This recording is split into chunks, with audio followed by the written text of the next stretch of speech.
साथियों नमस्कार।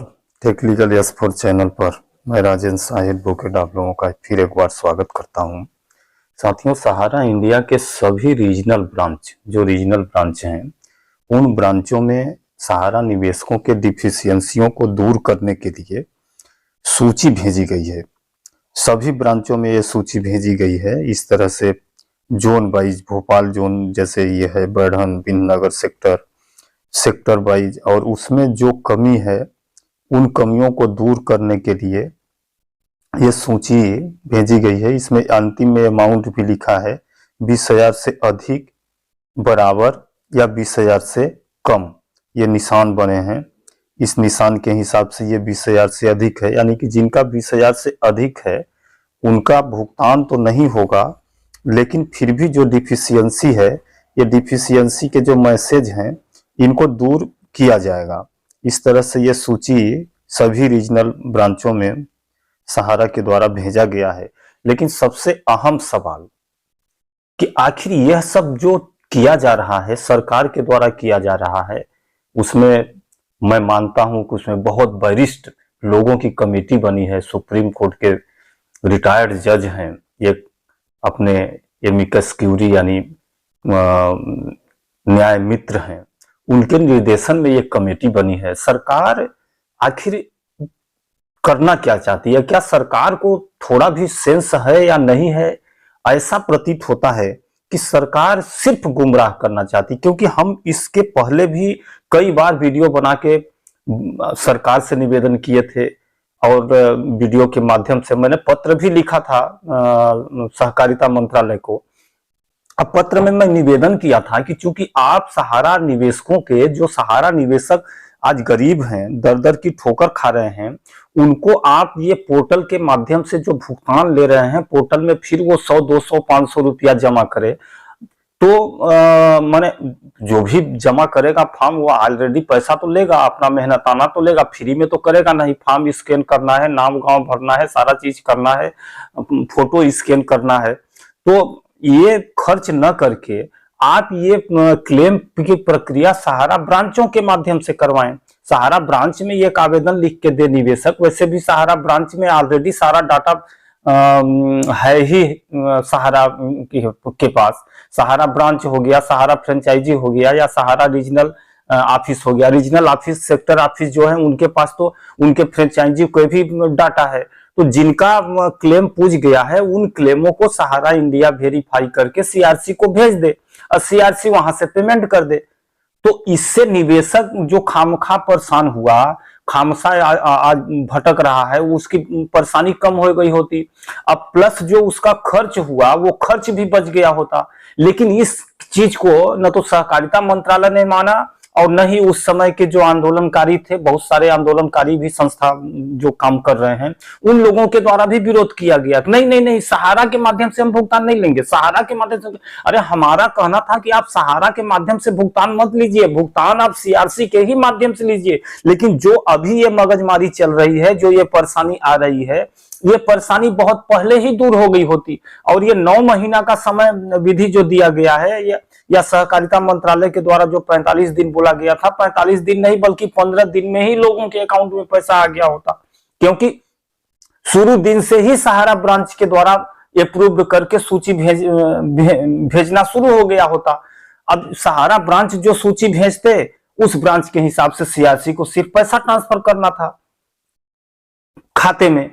हाँ, पोर्टल पर ये जो जानकारी मंगाई गई थी, भाई सहारा जो सूची भेजती, सहारा के पास जो सूची जाता, जो भी माने निवेशक जाता, वो अपना अकाउंट नंबर दे देता, अपना बैंक पासबुक का फोटो कॉपी दे देता, अपना पैन कार्ड दे देता, अपना आधार कार्ड दे देता। बाकी बांड वगैरह तो सहारा इंडिया के पास है, है बांड भी दे देता, बांड की फोटो कॉपी दे देता, रसीदी टिकट में दस्तखत करवा देता। जो भी प्रक्रिया होती है भुगतान का, वो भुगतान सहारा ब्रांच से हो जाता। और उसी के हिसाब से एक सूची बना के दिन भर में जैसे जितने लोगों का वेरिफिकेशन, जितने लोगों का क्लेम आया, उन क्लेमों को पास करके अपने डाटाबेस से मिला के, अपने रिकॉर्ड से मिलान करके उसकी सूची बना के सीआरसी को भेज दिए होते। तो ये प्रक्रिया हम बहुत पहले से बता रहे थे, लेकिन इस प्रक्रिया पर किसी ने ध्यान नहीं दिया। अंतोगत्वा आज जब सहारा निवेशक बिल्कुल परेशान हो गया, अब ऐसा लग रहा है कि हमारे भुगतान होना संभव ही नहीं है, जो 5,000 करोड़ रुपया रिलीज हुआ था वह भी फिर वापस जाने के कगार पर आ गया है, तब क्या कर रही है सीआरसी की सूची भेज रही है सहारा को। अब माने जो चीज पहले सहारा को करना चाहिए था वह चीज अब बाद में करवा रही है। माने पूरा परेशानी, पूरा जो भी मगजमारी करना था, जो भी खर्चा लगना था, जो भी मेहनत लगना था, वो सब करने के बाद पुनः वही प्रक्रिया अपनाया जा रहा है। माने ये सूची भेजी जा रही है सहारा ब्रांचों को। अब सहारा ब्रांच वाले वेरिफिकेशन करेंगे, वेरिफिकेशन करके फिर फॉर्म अपलोड करेंगे। अरे ये फॉर्म अपलोड करना, ये मास्टर फॉर्म अपलोड करना, बॉन्ड अपलोड करना, पैन कार्ड अपलोड करना, आधार कार्ड अपलोड करना, इन सबका क्या मतलब है? क्यों वहां पे बैठे हैं इतने महान महान शिक्षाविद बैठे हैं, इतने महान महान ज्ञानविद बैठे हैं? अरे जो सहारा कह देगी उसका भुगतान तो आपको करना ही है। अब उसके बॉन्ड की प्रति ऑलरेडी निवेशक के पास है, सहारा के पास है, तो सहारा जिसको बोलेगी, जिसको कहेगी, उसी का तो आप भुगतान करेंगे। सहारा उसके संबंध में आपको डाटा भी दे रही है। सहारा एक बॉन्ड स्कैन करके आपको भेज दे, वेरिफिकेशन करके सूची, नाम, बैंक के साथ, आप भुगतान कर दीजिए। तो ये बहुत ही इजी था, लेकिन फिर भी सरकार ने इसको इतना कठिन बना दिया, आज फिर वही प्रक्रिया से गुजरना पड़ रहा है। आज सीआरसी के द्वारा रीजनल कार्यालय को सूची भेजी गई है। रीजनल कार्यालय तो संभवतः शायद खुले हैं देश में, लेकिन जो ब्रांच हैं, फ्रेंचाइजी ब्रांच हैं, सारे ब्रांच बंद हो चुके हैं। वहां ताला लग चुका है, बहुत सारे ऑफिसों को भी बंद करके रीजनल में शिफ्ट कर दिया गया है। कार्यकर्ता कोई बचा नहीं है, तो ये वेरिफिकेशन करेगा कौन? सबसे अहम सवाल ये उठता है, क्या एक रीजनल मैनेजर जो बैठा है वह इतने सारे डाटा का, अब अगर हम डाटा देखें तो लगभग ये 20-50 हजार जो डाटा है, ये इसका वेरिफिकेशन कौन कर पाएगा? ये देखिए, ये एक ब्रांच का है, एक ब्रांच का ये लगभग 5,008 जमाकर्ताओं का सूची आया है, 5,008 जमाकर्ताओं का एक ब्रांच का। तो ये सब अपलोड करना, इतना फॉर्म अपलोड करना, मास्टर फॉर्म अपलोड करना, बॉन्ड अपलोड करना, मिलान करना, एक व्यक्ति कितने दिन में कर पाएगा? यह क्या कभी संभव है? यह कभी भी संभव नहीं है। सरकार अगर भुगतान कराना चाहती है तो सरकार फ्रेंचाइजी मैनेजरों को, सहारा ब्रांचों को, सहारा इंडिया के माध्यम से आदेश जारी करें, जो उनके कर्मचारी थे उन कर्मचारियों का 1-2 माह का, 3 माह का वेतन सरकार देने के लिए एग्री करे कि हम भाई जो वेतन था आपका वेतन देंगे, आप लोग बैठिए और ये वेरिफिकेशन करके सूची सीआरसी को भेजिए ताकि हम भुगतान कर सकें, तभी संभव है। अन्यथा सरकार चाहे तो यह भी लालच दे सकती है कि एक फॉर्म का वेरिफिकेशन के लिए हम आपको कमीशन देंगे, क्योंकि एक फॉर्म के अपलोड करने के लिए जो निवेशक हैं वो 100 रुपया ऑलरेडी दे चुके हैं। अब 100 रुपए के हिसाब से अगर सहारा इंडिया या सरकार बोल दे कि एक फॉर्म वेरिफिकेशन के लिए 100 रुपया का फीस दिया जाएगा, तो शायद भी 2-4-5 एजेंट या कार्यकर्ता या मैनेजर तैयार हो जाएं और वो ब्रांच में जाएं और उसी कमीशन के लालच में शायद अपलोड करें। अन्यथा ये भुगतान होने वाला नहीं है। ये जो सूची गई है सीआरसी के पास, इसी सूची के आधार पर सीआरसी को भुगतान कर देना चाहिए। ये वेरिफिकेशन और ये जो तमाम तामझाम किया जा रहा है सरकार या सीआरसी के द्वारा, इन सबको बंद कर दें।